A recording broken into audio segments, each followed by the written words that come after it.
Again, speaking of Stone Cold Steve Austin, two guys who have changed this industry. Last week we got in a conversation of our top 5 greatest professional wrestlers of all time.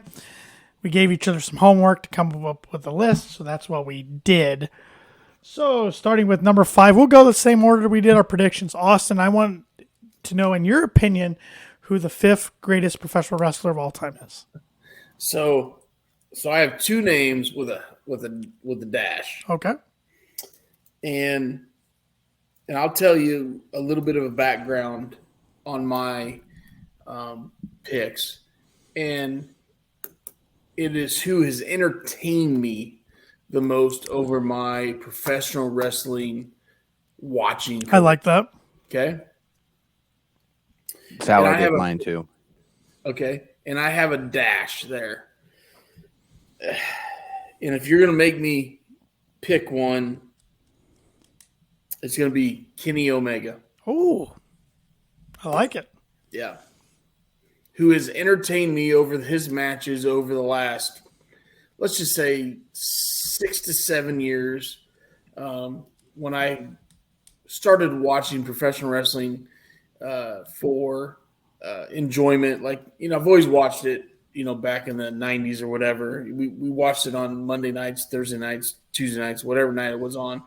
But when I decided to dive back into the sport of professional wrestling and I got into New Japan, ROH, and other promotions, and I learned about Kenny Omega. So Kenny Omega is my 5th on that one.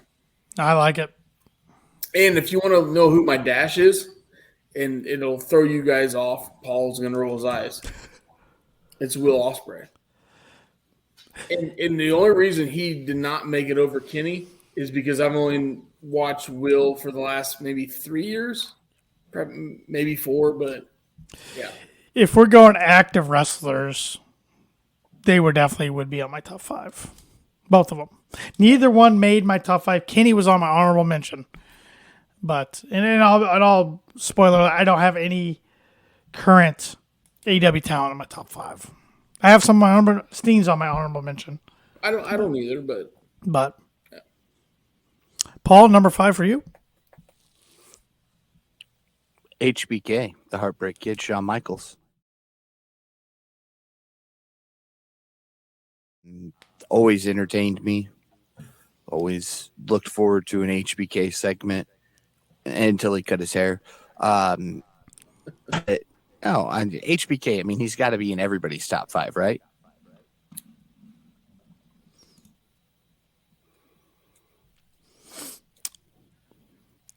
Let us know your 2 AEW guys in your top 5 there.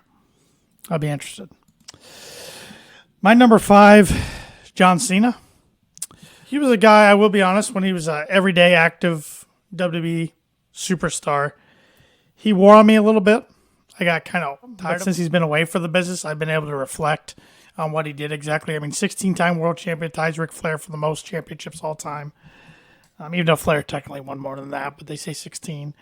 Just everything he did, too, for the Make-A-Wish. And the guy carried the company on his back in kind of a low time in the company's history.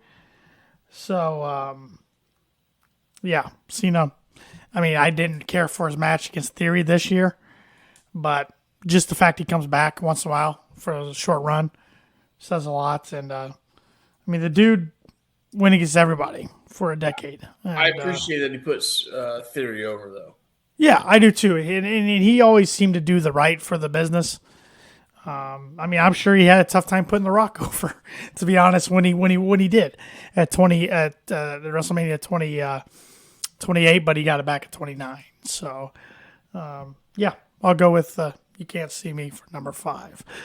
It says here, Jericho and Sting, when it's all said and done, Omega will be there too. Yeah, Jericho's on my honorable mention. He was real close to number 5 on my list, just from a creativity standpoint, how he can recreate his character over and over again. It's unbelievable. And the guy's 8-time world champ. That's just world champ, not counting Intercontinental, tag, all that. So, all right, Shep, number 4. Okada. Okay. The Rainmaker.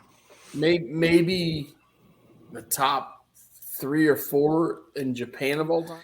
There was a couple top guys in Japan that were before my time. Okay, another guy that really tickled me in New Japan that I thought could make this list was Jushin Thunder Liger. I thoroughly enjoyed him when he would come over to WCW back in the day.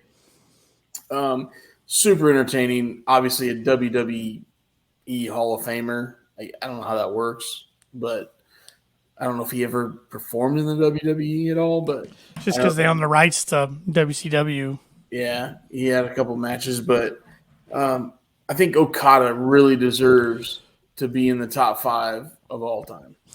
So you really like Forbidden Door then, or the concept of Forbidden Door? That's what I'm getting. Yeah. I do. Paul, number 4. Chris Jericho.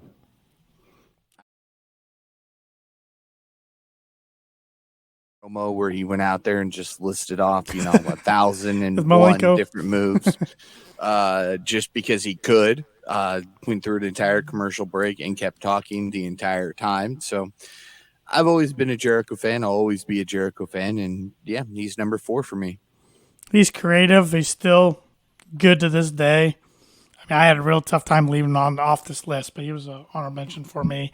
Number 4 for me, Stone Cold Steve Austin.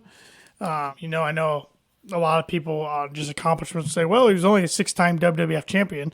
Yeah, but he carried it each time for a long time. He was the face of not only the company, but professional wrestling at the time in the hottest wrestling period of all time. And he, along with probably Hulk Hogan, maybe John Cena's up there now, of course, The Rock, are some of the guys where even if you don't like professional wrestling, you know who they are. And Stone Cold was definitely that. I mean, the brand itself's humongous. I still always wondered to this day what Stone Cold's career would have been like if the curtain call didn't happen, because Triple H was supposed to win. Hunter Hearst Helmsley at the time was supposed to win King of the Ring. Therefore, Austin 316 segment against Jake Snake Roberts would have never happened. I think Steve still would have had a good career, but I don't think it ever would have reached the heights that it did. So, right, it's kind of one of those crazy what ifs. But Stone Cold will always be one of the more entertaining acts, in my opinion. Number 3, Shep. QT Marshall. All right, I'm just joking. Poor QT. I mean, you guys laughed, so hopefully anybody. Because it was funny. Laughed. But no, number 3, I got Shawn Michaels. Heartbreak Kid. Many matches that I watched him. The Iron Man match with Bret Hart, one of my favorite matches of all time. That match has been on IWC a lot lately because it's either a lot of people's favorite or they call it the most overrated match. I thoroughly enjoy. I mean, it's 60 minutes. Yeah. And after about 20 to 25 minutes into that match, you get so many, I don't want to call it false finishes, but you get so many close falls. Yeah, because it's, we had so many pinfalls in that match. So it had you on the edge. I love the match with Stone Cold and Shawn with Mike Tyson involved. Yep. I thought that was a great match too. Mania 14. Yep. Yeah. Yep. I thought that was another great match of Shawn's. Obviously, the ladder matches with Razor Ramon, right? WrestleMania 10. Yep. Yeah, that was another great one. I was thoroughly the Montreal Screwjob. I mean, he was in the middle of it. Shawn Michaels was one hell of a performer, one hell of a storyteller. Yep. Not the biggest guy in the room, so he had to make up for it. Which, if you would think of Vince McMahon's typical professional wrestler back in the day, Shawn did not fit the mold, so he had to do something different to elevate himself into the main event scene, and he did. So, Shawn Michaels, number 3, for sure. Majin here, appreciate him tuning in again. He said Jericho's number 1 for him because of how he's always reinvented himself. One of a short list to also give back to the industry by putting himself over or putting others over, and the fact that he can get anything over. And here's his top 5. He's got Jericho 1, Owen Hart 2, Dusty Rhodes 3, Sting 4, Ric Flair 5. I like the shout to Owen there. Owen's one of the more underrated talents of all time. I can respect that. He said he might be a little biased. Well, you're Canadian. That's okay. I respect that. I respect that big time. Paul, who's your number 3? The Nature Boy, Ric Flair. Woo! I've always enjoyed what Rick's done. I think, likes the kettle. yeah, Rick likes the kettle. Yeah, there's almost as many Rick stories outside of the ring as there are inside of the ring. And that just makes him entertaining. And like we talked, this was kind of built off of who entertained me. So I had to go with Flair for 3. Well, I agreed with Shep here. I went HBK Shawn Michaels as my number 3.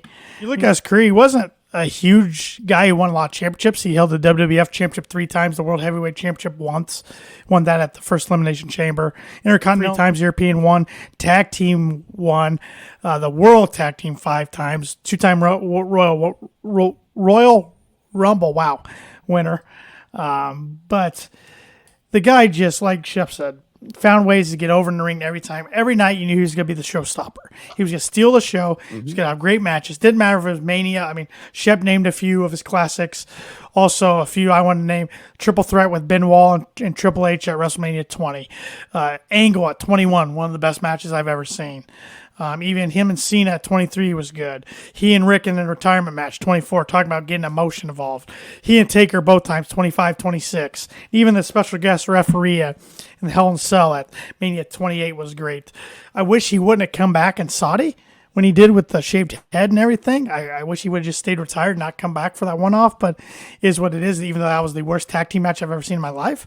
But I didn't watch it. Yeah, HBK's, it never... Maybe we should do a watch along sometime just to get your reaction. No.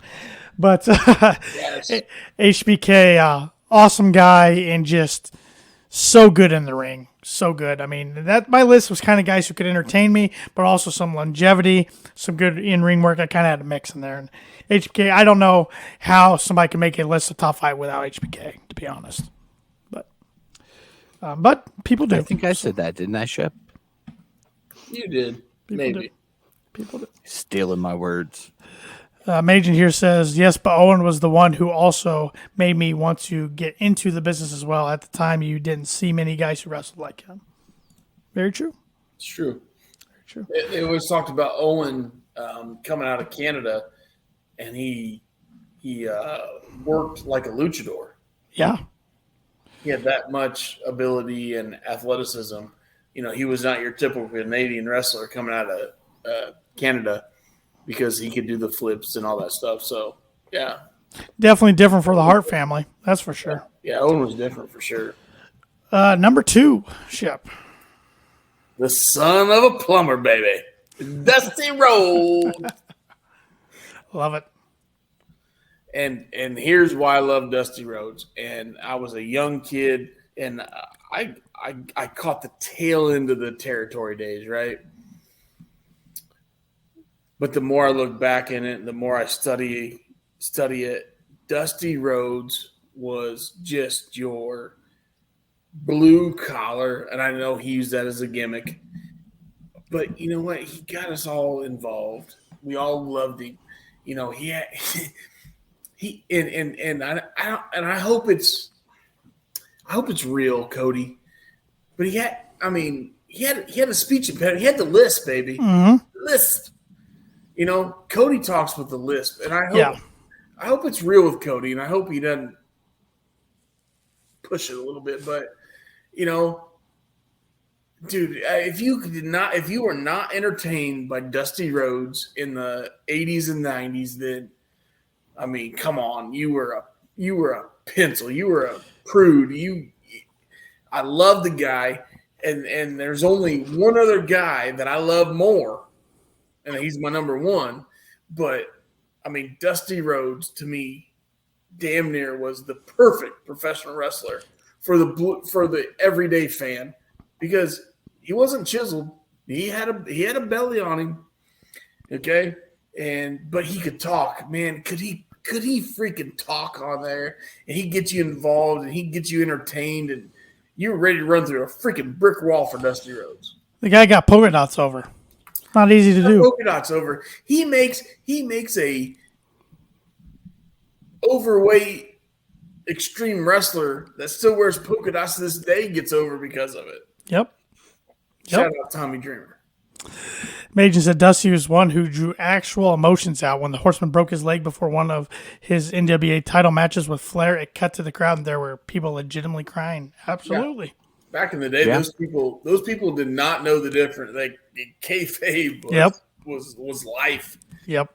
If they were caught in a car riding a face and a heel, those guys got fined. My dad tells me a story where he was on a plane one time. It was Macho Man, Miss Elizabeth, and then the Iron Sheik was on the plane too, and they were rivals. And that's when Dad first figured, because my dad used to watch professional wrestling at a time. That's when he first figured out, like, wait a second, what's going on here? Why are they on the plane together and they're pretty close to each other and they're not like pissed off and fighting? So that was kind of his first tipping point. Okay, maybe this is a little scripted, but no, Dusty's a good one. Dusty's a good one. Paul, number 2. The most electrifying man in all of sports entertainment, The Rock. Again, I built my list off of people who can entertain me, and I remember as a kid spending every day trying to do the freaking eyebrow. I got close. I never nailed it all the way, but Now, Paul, when you said the most electrifying man, I thought you were going to say PCO. Sorry. Oh boy. Sorry, that was mean. I'm cracking myself up right now. Yeah. Yeah. Yeah. Just I'm not even touching it. I'm just But yeah, the Rock. I mean, how can you not? I mean, comes out with a flamethrower at WrestleMania.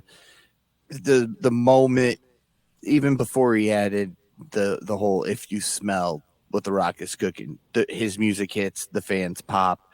You gotta love the guy.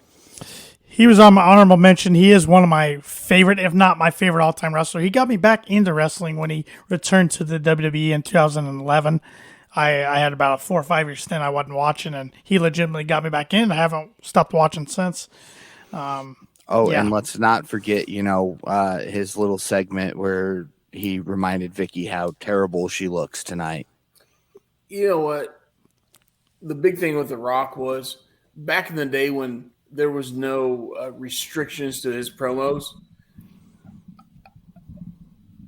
I don't want to compare him to MJF because MJF is not there yet, but his promos were some of the most entertaining promos of all time, and they made you laugh, they made you chuckle, like you were like, don't stop talking because we're enjoying this. Yep.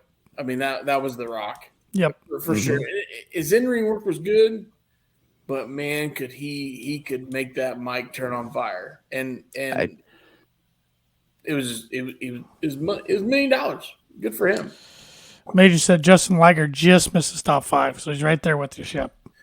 I love Jushin Liger, man. That match with him and Brian Pillman, I think it might have been the original Nitro in the mall.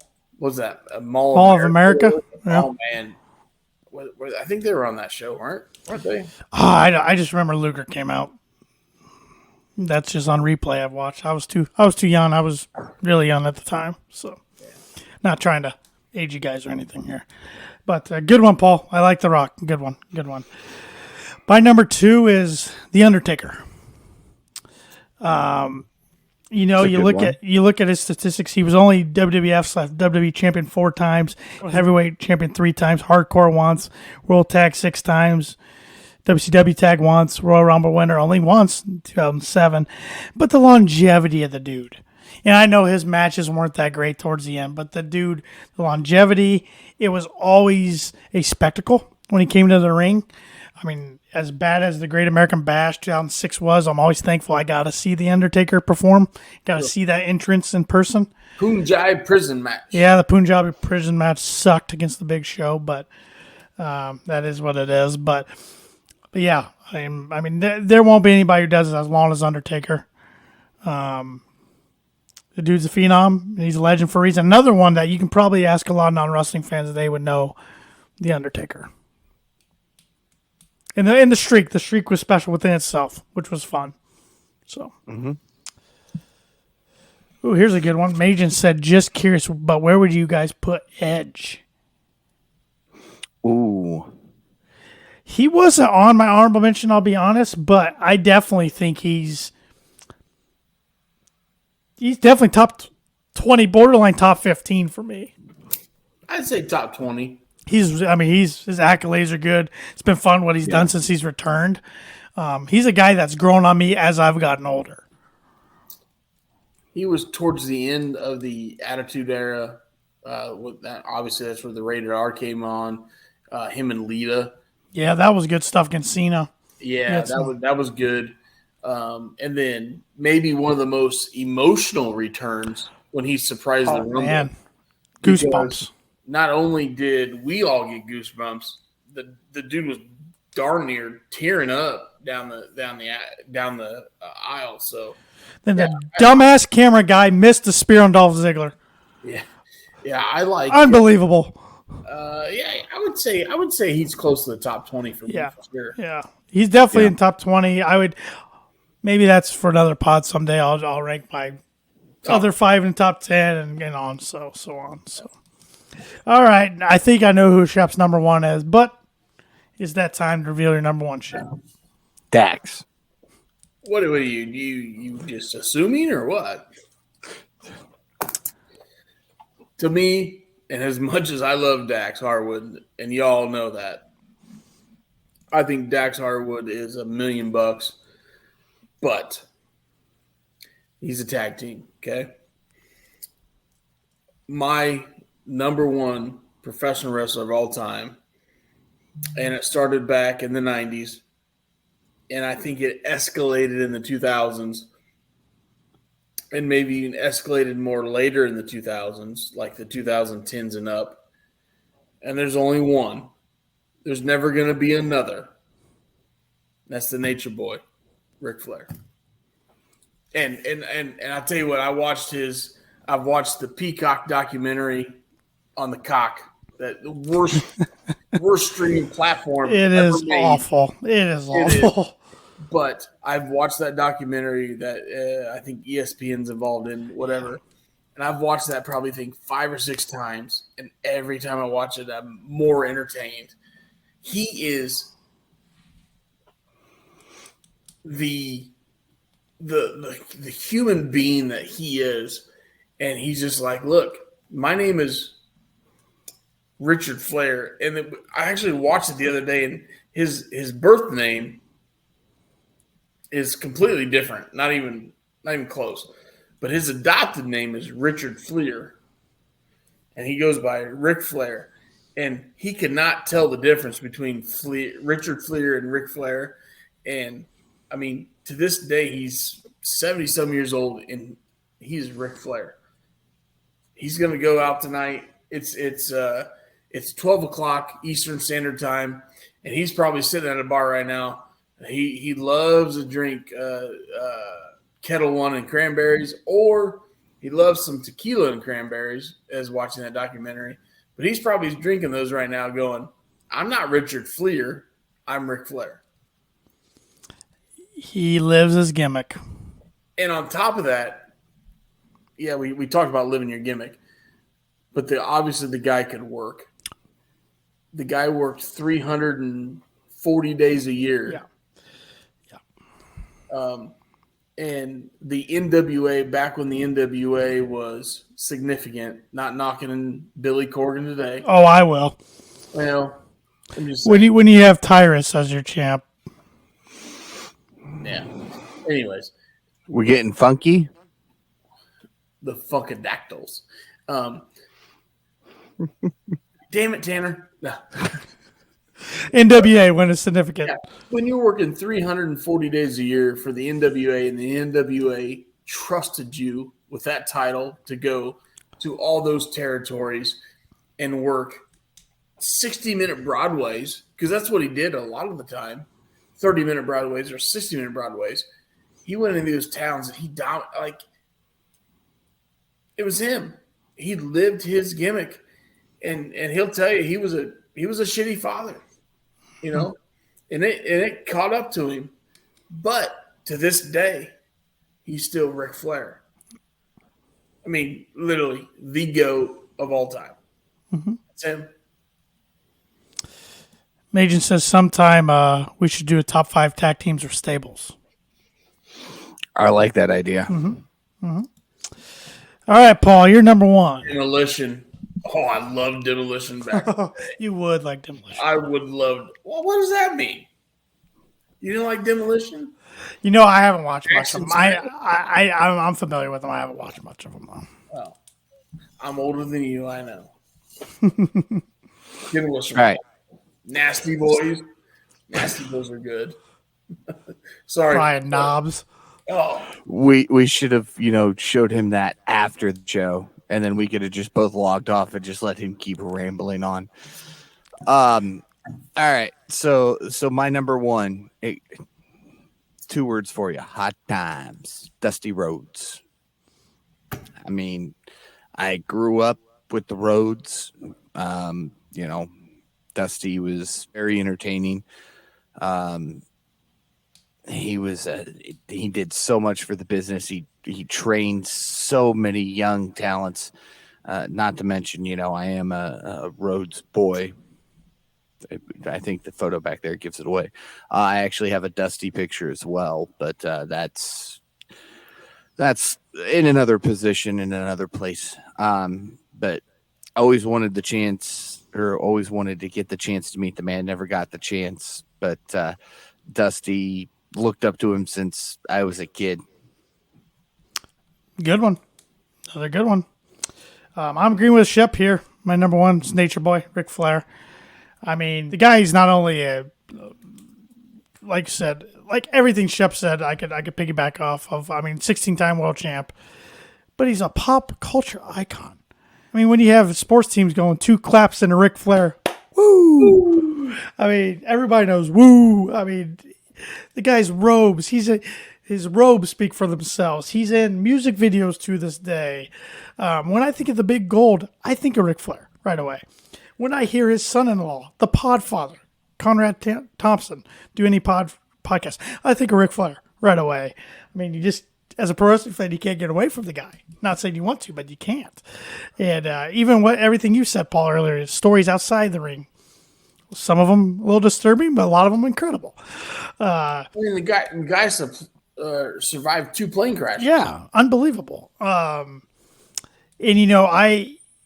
I'm showing my age again. My first memory of Flair was late WCW, but I didn't really enjoy him then. But I learned to enjoy him when he was with Evolution. I thought he was great with Evolution. I thought his run was very underrated with Evolution. And then, of course, the TNA stuff. It's just a mystery. Yep. He needed the money. So, but he's one I have enjoyed going back on Peacock and watching some old stuff because him and Dusty, their rivalry, things like that. I've educated myself more. I still think the WCW blew it, or when they brought him in, or WWF blew it, by not having him and Hogan at WrestleMania when they should have, and had Hogan to go against Sid and had Flair against Macho. But a story for another day. But he was the man wherever he went. He'll always be the man. And pure legend. Pure legend.